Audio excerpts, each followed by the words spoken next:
രാഷ്ട്രീയ വിവാദത്തിന് വേദിയായി ആശാ വർക്കർമാരുടെ രാപ്പകൽ സമര സമാപന സമ്മേളനം. രാഹുൽ മാങ്കൂട്ടത്തിൽ ആശാ സമരത്തിന്റെ സമാപനത്തിന് എത്തിയതിൽ പ്രതിപക്ഷ നേതാവിന് അനിഷ്ടം. ഇക്കാര്യം സമരസമിതിയുടെ അറിഞ്ഞ രാഹുൽ മാങ്കൂട്ടത്തിൽ സമരവേദി വിട്ടു. അതേസമയം അവകാശങ്ങൾക്കായുള്ള സമരം തുടരുമെന്ന് സമരസമിതി നേതാവ് എസ് മിനി പറഞ്ഞു.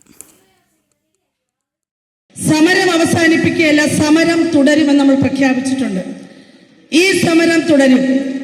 ഈ ഗവൺമെന്റ് പ്രകടന പത്രികയിൽ എഴുതി വെച്ച ഏറ്റവും മിനിമം കൂലി ഒരു ദിവസം 700 രൂപ, ഒരു പ്രതിമാസം 21,000 രൂപ, അത് പട്ടിണിക്കൂലി. ആ പട്ടിണിക്കൂലി വാങ്ങിക്കൊണ്ടേ ഞങ്ങളുടെ ഈ ഡിമാൻഡിനോടുള്ള സമരം അവസാനിക്കുകയുള്ളൂ. അതുകൊണ്ട് വ്യത്യസ്തങ്ങളായ സമരഘട്ടങ്ങൾ കടന്ന് അത് പ്രധാനപ്പെട്ട കാര്യങ്ങൾ അറിയാം. സ്ത്രീകൾ മുടി മുറിച്ചുകൊണ്ട് ഈ പൊതുവഴി ഉപരോധിച്ചുകൊണ്ട് നിയമസഭയിലേക്ക് വൻപിച്ച മാർച്ച് സംഘടിപ്പിച്ചുകൊണ്ട് കാസർഗോഡ് മുതൽ തിരുവനന്തപുരം വരെയുള്ള യാത്ര നടത്തിക്കൊണ്ട് ഏറ്റവും ഒടുവിൽ മുഖ്യമന്ത്രിയുടെ വസതിയിലേക്കുള്ള മാർച്ച് അടക്കം ചെയ്തുകൊണ്ട് ഉയർന്ന ഘട്ടങ്ങളിലേക്ക് ഞങ്ങൾ പോയിക്കൊണ്ടിരിക്കുകയാണ്. അതുകൊണ്ട് ഇനി ഈ സ്ത്രീകളെ പരാജയപ്പെടുത്താൻ പറ്റില്ല എന്നത് നമ്മുടെ പൊതുസമൂഹത്തിന് ബോധ്യപ്പെട്ടിരിക്കുന്ന സാഹചര്യത്തിൽ ഇന്ന് ഈ തെരുവിൽ നിന്ന് ഞങ്ങൾ തിരിച്ചു പോകുന്നത് അടുത്ത ഘട്ടം സമരം പ്രഖ്യാപിച്ചുകൊണ്ടാണ്.